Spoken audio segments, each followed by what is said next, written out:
ભરૂચના રાજપૂત છાત્રાલય ખાતે આમ આદમી પાર્ટીના પ્રદેશ પ્રમુખ ઈસુદાન ગઢવીની અધ્યક્ષતામાં ખેડૂત સ્વાભિમાન સંમેલન યોજાયું।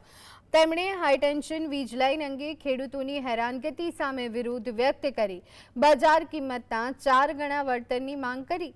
તેમણે જણાવ્યું કે ભાજપ સરકાર અહંકારમાં આવી અને કંપનીઓ સાથે મળી ખેડૂતોની સહમતિ વગર જમીન પર લાઇન નાખી રહી છે। જ્યાં સુધી વળતર અંગે સહમતિ ન થાય ત્યાં સુધી પ્રોજેક્ટ આગળ ન વધવો જોઈએ। તેમણે કહ્યું કે ચૈતર વસાવા થોડા દિવસમાં બહાર આવશે। સંમેલનમાં યાકુબ ગુરજી સહિતના હોદ્દેદારો અને ખેડૂતો તે ઉપસ્થિત રહ્યા હતા। આ લોકો જે નવા કાનૂન કે જે લાવે છે એ લોકો વળતરને લઈને લાવે છે। એવું હજી એમાં પ્રાવધાન નથી કે ખેડૂતને પૂછ્યા વિના જમીનમાં ઘૂસી ન શકાય। આમ આદમી પાર્ટીની સરકાર આવશે, મેં આનો અભ્યાસ કર્યો છે।